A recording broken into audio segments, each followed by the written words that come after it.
Você precisa urgentemente se fazer presente na sua própria vida.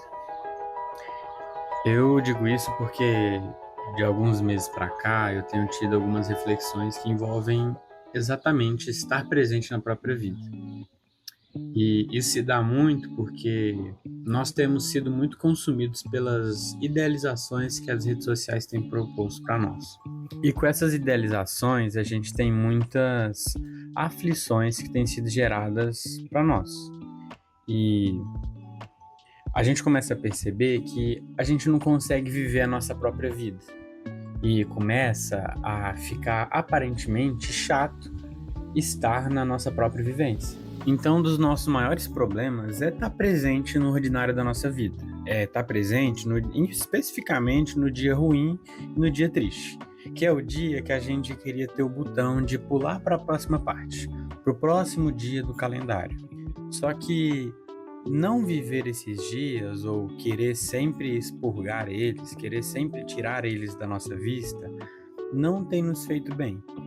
E é justamente o ambiente da rede social que tem feito com que a gente não queira esses dias ruins. Na verdade, como é visto nos stories de 24 horas, nós queremos ter aqueles 24 segundos sendo as nossas 24 horas. E nós acabamos querendo viver na utopia de performar felicidade. Mas, infelizmente, nos stories do Instagram não tem a monotonia, não tem o dia chato, a tristeza e tem sempre uma música de fundo. Obviamente, a nossa realidade não se encontra assim. Tem uma autora que ela vai falar o seguinte: cada coisa que se faça, faça com presença. E é muito interessante quando ela fala isso, porque nós precisamos estar presente nas coisas que nós estamos desempenhando na realidade e fazendo. E por mais que isso seja óbvio, nós não temos feito isso. Na verdade, a gente está fugindo disso. Então, nós estamos com o corpo no hoje, mas os nossos afetos, o nosso coração, ele tá lá no amanhã. E esse amanhã a gente, obviamente, não tem controle. Então, sim, cada coisa que se faça, faça com presença. A gente precisa estar presente na própria vida. Presente na monotonia, no dia chato, no dia triste ou no dia feliz. Mas a gente precisa estar presente nos nossos próprios caminhos. É como se a nossa vida fosse um grandíssimo texto e a gente precisa estar ciente de cada centímetro quadrado da nossa vida. A gente precisa ver todas as vírgulas, os pontos errados, as concordâncias erradas. Mas a gente precisa ver esse texto ser escrito. Como ela diz, faça com presença. No restante da frase, a autora vai dizer para fazer as coisas com presença, e ela diz, sem aquela coceira de querer estar em outro lugar. E aqui a gente toca num ponto crucial. A gente sempre vive o dia de hoje, mas olhando para o calendário que é o dia de amanhã, para a semana que vem. Então nós não estamos satisfeitos com o dia de hoje. E eu não consigo não evocar o apóstolo Paulo em Filipenses, onde ele diz que aprendeu a estar contente em qualquer tipo de circunstância. É como se Paulo olhasse para essa coceira de querer estar em outro lugar e ela não afeta ele, porque ele é constante em estar satisfeito independente da circunstância. E o problema é que quando nossa busca só vê satisfação no degrau acima, a gente acaba perdendo todos os degraus antecedentes. E os nossos olhos vão ser preenchidos por um tipo de penumbra, uma névoa de ingratidão, que vai nos acompanhar dia a dia. E a gente perde o desejo de apreciar onde a gente está vivendo agora. E o nosso desejo vai ser sempre de contemplar o calendário, que aparentemente mostra algo melhor no futuro.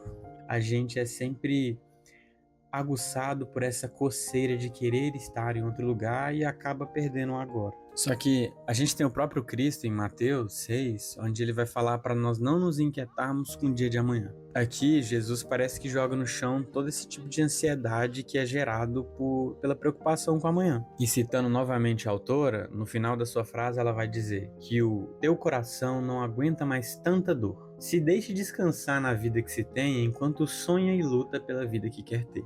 É como se nós olhássemos para o que Jesus fala, de não nos preocuparmos com o dia de amanhã, e entender que existe uma dor e o nosso coração não aguenta ficar se inquietando com o dia de amanhã. Nessa busca de querer o próximo dia que o calendário entrega, dói não se contentar com hoje. Se deixe descansar na vida que se tem enquanto sonha e luta pela vida que quer ter. A gente precisa, sim, viver o dia de hoje, mas em nenhum momento a gente pode demonizar a idealização saudável de uma perspectiva de futuro.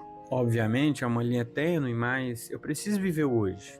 Eu não posso viver somente no amanhã. Mas eu também tenho um dedinho no amanhã. Porque sim, eu preciso planejar o meu futuro, contemplar o horizonte. E isso é verdade, mas é um pedaço da verdade. Então a gente precisa ter domínio próprio acerca disso, vivendo hoje e de maneira saudável, planejando o amanhã. Salomão vai pontuar algo muito bom. Em Eclesiastes 6, ele vai dizer: melhor é o que os olhos veem do que o andar desejoso. E aqui, Salomão, ele termina de me ajudar na argumentação. Que sim, é estar presente no hoje, é viver o hoje. Você pode ver o horizonte, você pode cultivar planos, eles só não podem roubar o ordinário da vida. Viver o hoje vai me dar forças para cultivar projetos. E sonhar com os meus projetos vai me fornecer força para viver o hoje e querer conquistar eles. É como se fosse uma dança da vivência do ordinário da vida, mas ao mesmo tempo, viver de maneira intencional o hoje me dá força para planejar de maneira sábia e saudável o futuro. E como vamos aplicar isso na segunda-feira?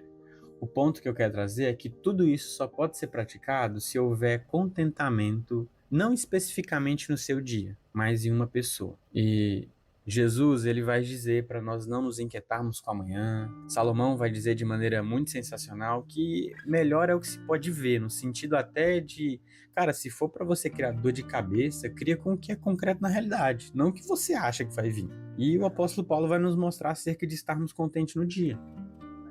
Só que, para que todas essas questões sejam praticadas de maneira sábia, a gente precisa pedir algo para Deus, que é para que nós sejamos ensinados por Cristo a sermos contentes com hoje. E isso vai ser, sim, uma munição de sabedoria para projetar o futuro. E tudo isso só vai ser possível se a satisfação motriz das nossas almas for satisfeita em Cristo. E é Cristo sendo desejável aos nossos olhos. E é nesse momento onde Cristo é satisfeito no meu coração, se é em Cristo que eu encontro plena satisfação, e é nesse momento que Cristo vai ser o agente ressignificador de toda e qualquer circunstância. A oração é que Cristo seja o agente balizador da nossa realidade, e ele vai conseguir ressignificar o ordinário da vida.